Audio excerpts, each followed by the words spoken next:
Vinyl community, I'm back to do a recent vinyl finds video. And I have some really good stuff to show you. A lot of them has been on my want list for some time. So I hope you enjoy what I'm going to show you. This may be a little bit longer of a video because I'm going to give you some sound examples of some Swedish stuff that I got that you may or may not be familiar with, which is pretty rare. Everything's on YouTube for you to check out for yourself later on. And I'm going to start off with one of those records. In the last video that I did, I showed you a Trägräs and Stenar record that I got, Rock för kropp och själ, which is a very rare and sought after record. And the only one I needed to complete my Trägräs and Stenar collection was their self-titled debut album, and that's this one. So Trägräs och Stenar's first one with a name there, thank you Eva, and gatefold. So yeah, just to give you an example, here's a sound clip.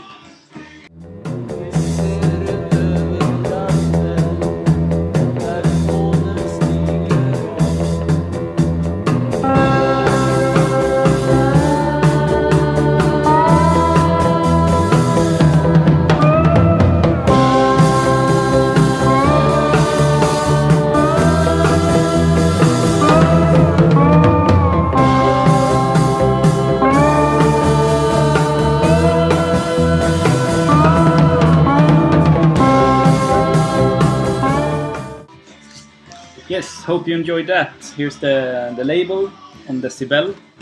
There's the backside there. In fantastic condition. I bought this from a guy. We made a deal. I sold some stuff, so I got the money and we made a deal. It's in great condition. And he gave me an awesome deal on it. I'm super happy. One that I've wanted for long. So yeah. Another Hamburg find is this one. Psych classic, one might say. Just a poke with sweet smoke. And this is German first press of this one. Great psychedelic and proggy music. So for all you Psych guys out there. And it's not super rare and expensive with a killer cover, so I mean, check it out and get it. A little bit of a jazz record I also got from Hamburg. This is the big Gun Down. John Zorn plays the music of Ennio Morricone on None Such Records, 1986. Yeah, really good also, especially the A side. The B side not as good in my opinion, but the A side is fantastic. And the first song is just killer. So if you're a fan of John Zorn, this may be a little bit easier to get into, not as free and avant-garde as his other stuff that I've heard at least. So check it out if you like Ennio Morricone's music and the films. I guess you will recognize the music. And I'm going to give you a sound sample of this too, because this is also a rare and really a record that's really hard to get nowadays. Ibis from 1974. Got this for a great price because you have a little bit of a damage here. So I'll try to wash off the name or something like that. But other than that, it's in fantastic condition. And as I said, a really rare record to get a hold of nowadays. And this is jazz fusion Swedish style, but with a hint of progressive rock in it. And I bet you can hear that on the sound sample I'm going to give you soon. Very, very heavy, awesome track. The track I'm going to play is Öster och Väster, the first track on the second side, and comes here.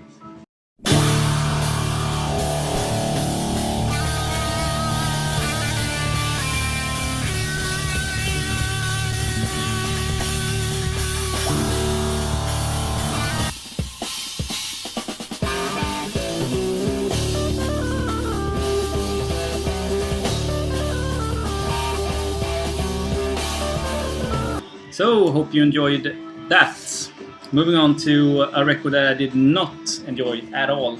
King Crimson's Earthbound from 1972. This is a Scandinavian press that I found for like $10, I think. But in my opinion, what I've heard of King Crimson, I've heard most of it. This is, by far the least favorable record of theirs. Not recommended at all. I'm gonna try to sell that actually. I don't need a complete King Crimson collection just for the sake of it when I don't enjoy the record at all. I don't know if it's depressing, but it sounds terrible, and the version of the songs I think is uninspired and unfocused.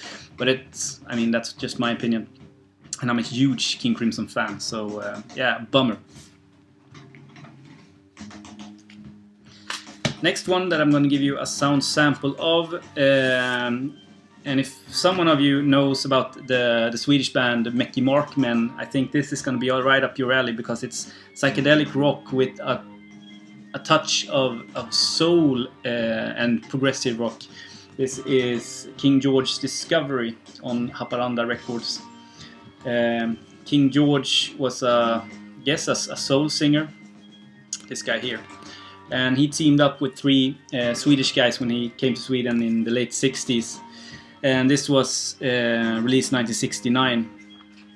And in my opinion, you can hear influences by Jimi Hendrix very easily. And I think you will discover that too on the sound sample I'm going to provide for you.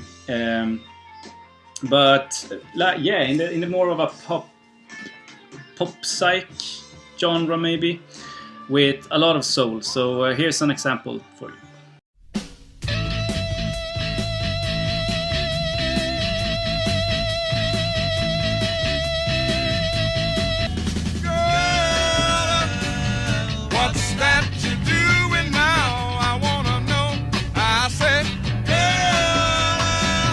And also in Hamburg, I found this in the store, and I couldn't leave it there. Pretty decent price, €30 I think I gave for it. I always pronounce his name wrong. Kamasi Washington, the epic 3-record set box. You know, all the great stuff there from 2015. And it has taken me some time to really digest the record, because it's like 3 hours of music. But I've listened to it now a couple of times, and it's really good. Not all tracks are super good, but there's some that is really fresh, and I mean, I get the feeling of almost listening to a record like Bitches Brew or something like that. So cool. I actually did sample Thundercats record too, but that was not my cup of tea at all. So I'm gonna stick with Kamasi. Another Psych classic that I also got in a trade was this one, East of Eden. I'm gonna butcher the name here. Mersator Projected, something like that. This is the first US press from 1969. Fantastic. And I think it was Nico from Norway. Nico from Norway, and that showed this and maybe played it in the background and reminded me of it, that I have to get it. So yeah, check out his channel. It's really good if you like this kind of music. Fantastic record, really good, classic in the Psych genre, I guess. And the last one I'm going to give you a sound sample of, the Swedish very peculiar record actually, Mendoza from 1972. And this is jazz fusion, it's psychedelic, it's progressive rock, and it's got element of pop and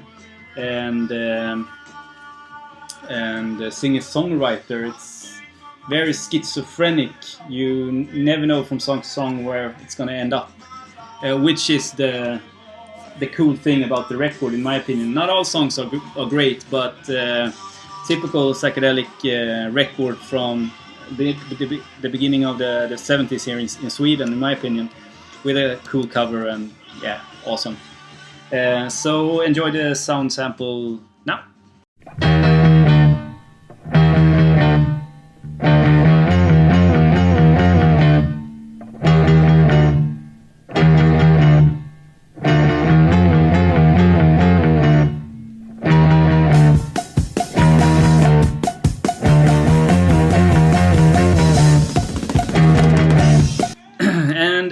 Moving on, this is, as you can see here, not in the best shape, but it's a rare record, so I couldn't just leave it there. This is Them, the Angry Young Them, called in some circles, from 1965. This is a second UK first pressing, and the reason it's a second one is because you have production credits for two more guys here, Dick and Bert, whereas the first one only had production by Tommy.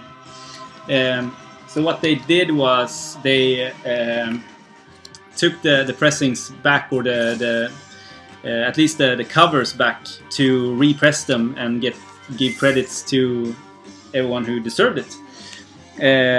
And you end up with this this being the second pressing, but still rare as hen's teeth nowadays, being such an old record. This is maybe in VG, and the cover, as you can see, is in like G. But I couldn't leave it there when a friend asked to if I wanted to trade it for stuff, and I have a lot of mainstream stuff that he looked for, so I traded like a big bunch of mainstream records for a lot of these ones that you've seen now. So a fantastic trade for both of us. Really cool, and I'm happy with that. I mean, this record, Them, is as good or maybe even better than anything that Stones put out in the early 60s. This has better vocals, in my opinion, and a lot of more energy, more interesting songs. So check out Them, and I'm gonna hunt for Them again, also their second one with Van Morrison, but you all know that. And also one that's not in the best of shape, but I couldn't refuse it because it's such an early classic record, is The Birth of Cool, released in 1956. I'm reading here. This is the first stereo US press from 68. They only released mono pressings 56, and then the stereo 58. Also with there were a light blue Capitol label, but then they started to do this one. Yeah, really happy with this classic Miles record in listenable shape and enjoyable shape, and being such early record, and just for, I think I traded it for maybe a value of $7 or something like that. So I'm pretty happy with that. Couldn't leave it there. And some of the more quieter parts have more background noise on it, but the more with the energy, you can't hear the crackles and pops and stuff like that. So I'm really satisfied with it. And this guy that I traded with, we have talked a lot during the trade, but also afterwards. He has just a collection from another galaxy. It's insane, the Psych and prog stuff that he has, and he has collected jazz records also, but he hasn't listened to them. He just buys them when he sees them, like Blue Note and Impulse, and he has original US mono pressings of the Blue Note with the correct addresses, and a first, if not first, very, very early press of A Love Supreme with John Coltrane is just to die for, and you haven't even listened to them. So a jazz collector as myself are just like dying when I saw them and showed them. just insane, but good for him. 2 more to go, and the one in the background. 1967, we have Julie Driscoll, or Jules, with Open, but also with, and I forgot his name now, sorry. Let's see here. Brian Auger, obviously. So this is first UK press on Marmalade Records. Also jazz rock with a hint of psychedelic, especially in the song "A Season of the Witch," the cover of the Donovan song there. Just great. So really happy with that one. And the last one, 1968, but this is a 70s reissue from 1975. Let's show you the record first. And as all of these, the cover has the ring wear, but haven't seen a perfect copy of this anywhere. And pretty cool. It's for sale to US military only, so some sort of a promo, I guess. I didn't find any information of the promo on Discogs, but I guess it's a promo. There's nothing of the promo on the label, but great psychedelic record. So this is the second Quicksilver Messenger service I have now. Yeah, really good. And playing in the background is Warhorse, the 1983 reissue that was called Vulture Blood instead of just Warhorse when they released it on the Vertigo Swirl label. This is affordable. You can get this for maybe $15-20, whereas the Swirl version costs maybe $150. Sounds great, the same music, but not as cool cover as the other one, and it doesn't swirl at all. So that's it. Hope you enjoyed. Please leave comments and I'll try to answer them as soon as I can. Have a great day.